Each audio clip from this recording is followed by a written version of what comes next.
കൃതജ്ഞത രേഖപ്പെടുത്തുകയാണ്. ഒരു പ്രത്യേകമായ അറിയിപ്പ്: നമ്മുടെ ഹാളിനകത്ത് പ്രവേശിക്കുന്നിടത്ത് ധാരാളം ആളുകൾ നിന്ന് അവർക്ക് ഗ്രൗണ്ട് ഫ്ലോറിൽ ടിവിക്ക് മുന്നിൽ ഇരുന്ന് ഈ പ്രസംഗം കേൾക്കുവാനുള്ള സൗകര്യം ഒരുക്കിയിട്ടുണ്ട്. കഴിയുന്നത്ര ആളുകൾ അത് ഉപയോഗപ്പെടുത്തണമെന്ന് പ്രത്യേകമായി ഓർമ്മിപ്പിക്കുകയാണ്.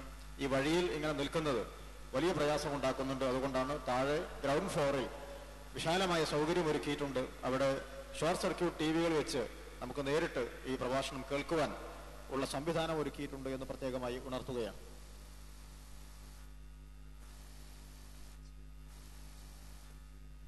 ഈ സമ്മേളനത്തിൽ നമ്മെ അഭിസംബോധന ചെയ്ത് 2 വാക്ക് സംസാരിക്കുന്നതിന് KNM സംസ്ഥാന vice president HE Muhammad Babu സേട്ടിനെ ആദരപൂർവ്വം ക്ഷണിക്കും.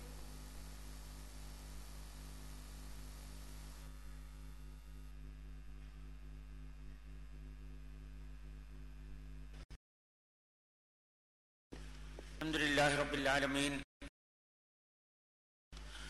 വേദിയിൽ ഉപരോഷയായിട്ടുള്ള വിശിഷ്ട വ്യക്തികളെ, പ്രിയമുള്ള സഹോദരന്മാരെ, സഹോദരിമാരെ, അസ്സലാമു അലൈക്കും. വളരെയധികം സന്തോഷകരമായ ഈ ദിവസം നാം ഇവിടെ സമ്മേളിച്ചിട്ടുള്ളത് പരിശുദ്ധ ഖുർആൻ പഠിക്കുക എന്ന മഹത്തായ ലക്ഷ്യം പൂർത്തീകരിക്കുവാൻ വേണ്ടിയിട്ടാണ്. ഇവിടെ നാം കേട്ടതുപോലെ പരിശുദ്ധ ഖുർആൻ പഠിക്കുന്നതിലും പഠിപ്പിക്കുന്നതിലുമുള്ള പുണ്യത്തെ സംബന്ധിച്ച് നാം ആരും പറഞ്ഞ് മനസ്സിലാക്കേണ്ടതില്ല. എല്ലാവർക്കും അറിയാവുന്ന കാര്യമാണ്. അള്ളാഹുവിൻ്റെ വചനങ്ങൾ നാം ഉൾക്കൊണ്ടുകൊണ്ട് ജീവിതത്തിൽ കഴിവിൻ്റെ പരമാവധി അത് പകർത്തിക്കൊണ്ട് ജീവിക്കുമ്പോൾ മാത്രമേ നമുക്ക് യഥാർത്ഥ വിശ്വാസം നമ്മുടെ മനസ്സിൽ ഉറക്കുകയുള്ളൂ. എങ്കിൽ മാത്രമേ ഈ ലോകത്തും വിജയം നേടിയെടുക്കാൻ കഴിയുള്ളൂ.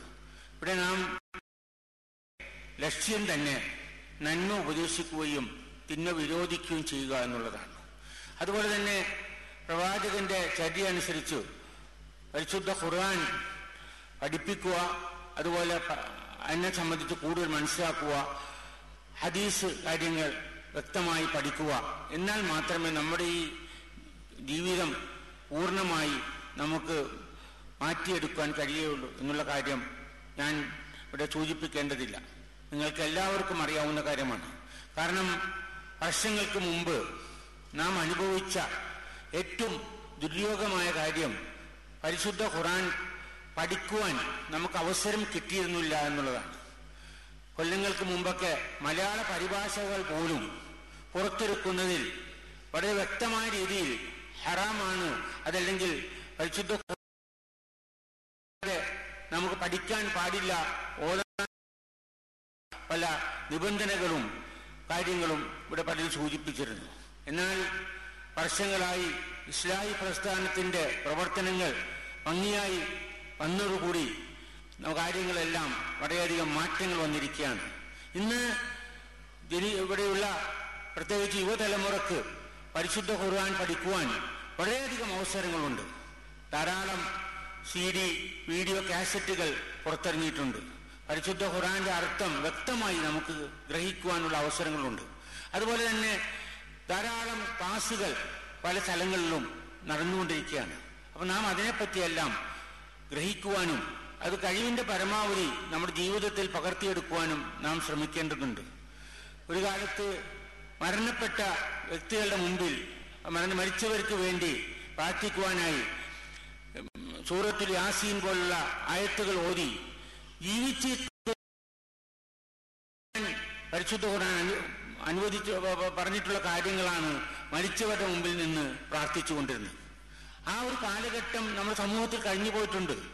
ആ സമൂഹത്തിൽ നിന്ന് ജനങ്ങളെ യഥാർത്ഥമായ വിശ്വാസത്തിലേക്കും യഥാർത്ഥമായ കർമ്മരംഗത്തും കൊണ്ടുവരുന്നതിൽ നമ്മുടെ ഇസ്ലാഹി പ്രസ്ഥാനത്തിന് വളരെയധികം പങ്കുവച്ചിട്ടുണ്ട്.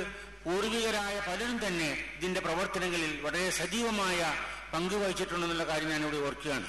ബഹുമാന്യനായ മുഹമ്മദ് അമാനി മൗലവിയുടെ തഫ്സീറിനെ സംബന്ധിച്ച് പ്രാരംഭ പ്രസംഗത്തിൽ ഇവിടെ സൂചിപ്പിക്കുകയുണ്ടായി. നമുക്കറിയാം, ഇന്ന് ഏറ്റവും കൂടുതൽ നമുക്ക് മനസ്സിലാക്കുവാൻ കഴിയുന്ന വളരെയധികം കാര്യങ്ങൾ ഉൾക്കൊള്ളിച്ചുകൊണ്ടുള്ള ആ മഹാനായ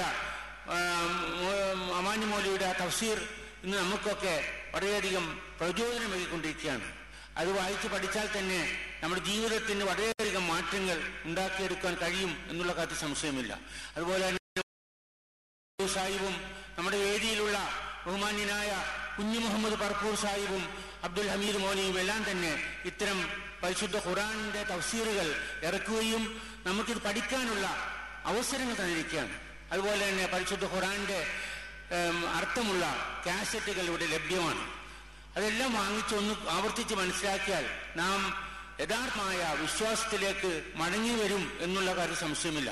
കാരണം ഇന്ന് അന്ധവിശ്വാസങ്ങളിലും അനാചാരങ്ങളിലും പെട്ടുകൊണ്ട് വിദേഹത്തിലും ശിർക്കിലും അകപ്പെട്ടുകൊണ്ട് നമ്മുടെ സമൂഹത്തിന്റെ ധാരാളം പേർ അതിലേക്ക് പോയിക്കൊണ്ടിരിക്കുകയാണ്. നാം മനസ്സിലാക്കുന്ന പോലെ മഹാന്മാരായ ആൾക്കാരുടെ പേരിൽ അറിയപ്പെടുന്ന രീതിയിലുള്ള ഖബർ പൂജകളും അതുപോലെയുള്ള ഉറൂസുകളും അതുപോലെ മഹാന്മാരായിട്ടുള്ള ആൾക്കാർ പ്രാർത്ഥിക്കണമെന്നുള്ള നിബന്ധനകളും എല്ലാം കൊണ്ടുവന്നുകൊണ്ട് നാശത്തേക്ക് അകപ്പെടുത്തുമ്പോൾ കോട്ടയം പോലുള്ള ഒരു ജില്ലയിൽ ഇതിന്റെ പ്രവർത്തനം വളരെയധികം സജീവമാകേണ്ടതുണ്ട്. പ്രത്യേകിച്ച് തെക്കൻ ജില്ലകളിൽ ഇതിന്റെ പ്രവർത്തനങ്ങൾ വളരെയധികം നല്ല രീതിയിൽ ഇന്ന് നടന്നുകൊണ്ടിരിക്കുകയാണ്. അതുകൊണ്ട് നാം ഓരോരുത്തരും തന്നെ ഈ ബാധ്യത ഏറ്റെടുത്തുകൊണ്ട് നമ്മുടെ കഴിവിന്റെ പരമാവധി ജനങ്ങളിലേക്ക് ഈ സന്ദേശം പരിശുദ്ധ ഖുർആൻ പഠിക്കുക എന്നുള്ള സന്ദേശം എത്തിച്ചു കൊടുക്കുവാൻ നാം ഓരോരുത്തരും ബാധ്യസ്ഥരാണ്. ബഹുമാന്യരായ സുഹൈർ മൗലവി മറ്റുള്ള പല പണ്ഡിതന്മാരും സംസാരിക്കേണ്ടതുകൊണ്ട് ഞാൻ അതിലേക്കൊന്നും കടക്കുന്നില്ല. ഇങ്ങനെയൊരു അവസരം ലഭിച്ചതിൽ ഇതിന്റെ ഭാരവാഹികളോട് പ്രത്യേകമായി നന്ദി പറയുകയും നമ്മുടെ ഇന്നത്തെ ഈ കൂടിച്ചേരൽ അള്ളാഹുവിന്റെ പക്കൽ സ്വീകാര്യയോഗമായ ഒരു അമലായി തീരട്ടെ എന്ന് പ്രാർത്ഥിച്ചുകൊണ്ട് ഇന്ന് ഇവിടെ നിന്ന് ഈ വാർഷികം QHLS വാർഷികം നടക്കുമ്പോൾ അത് നമ്മുടെ ജീവിതത്തിന് ഒരു മാറ്റം ഉണ്ടാക്കാനുള്ള ഒരു അവസരമായി സർവശക്തി എല്ലാ അനുഗ്രഹങ്ങളും തൗഫീഖും പ്രദാനം ചെയ്യട്ടെ. ഇതിന്റെ പ്രവർത്തനങ്ങളിലേക്കും അതുപോലെ നമ്മുടെ സഹോദരങ്ങളിലേക്കും സഹോദരിമാരിലേക്കും എത്തിച്ചു കൊടുക്കുവാൻ നാം കഴിയുന്ന പരമാവധി ശ്രമിക്കണം എന്ന് മാത്രം പറഞ്ഞുകൊണ്ട് നമ്മുടെ ഈ കൂടിച്ചേരൽ അള്ളാഹു സ്വീകരിക്കട്ടെ എന്ന് ഒരിക്കൽ കൂടി പ്രാർത്ഥിച്ചുകൊണ്ട് റബ്ബനാ തഖബ്ബൽ മിന്നാ ഇന്നക അൻത സമീഉൽ അലീം വാഖിറു ദഅവാനാ അൽഹംദുലില്ലാഹി റബ്ബിൽ ആലമീൻ. അസ്സലാമു അലൈക്കും. എൻ്റെ വാക്കുകൾ ഉപസംഹരിക്കുന്നു. എല്ലാ ആശംസകളും നേരുന്നു. ഉച്ചയ്ക്ക് മുമ്പായി 2 പ്രഭാഷണങ്ങൾ കൂടിയാണ് നമുക്ക് ബാക്കിയുള്ളത്. കരുണാമയനായ സ്രഷ്ടാവ് എന്ന വിഷയത്തിൽ മൗലവി സുഹൈർ ചുങ്കത്തറ, അതേപ്രകാരം പ്രമാണങ്ങൾ പഠനവും സമീപനവും എന്ന വിഷയത്തിൽ ബഹുമാന്യനായ ഹദിയത്തുള്ള സലഫി എന്നിവരുടെ പ്രഭാഷണങ്ങളാണ് ഉച്ചയ്ക്ക് മുമ്പുള്ളത്. ആദ്യമായി കരുണാമയനായ സ്രഷ്ടാവ് എന്ന വിഷയം അവതരിപ്പിക്കുന്നതിന് മൗലവി സുഹൈർ ചുങ്കത്തറയെ ആദരപൂർവ്വം ക്ഷണിക്കും.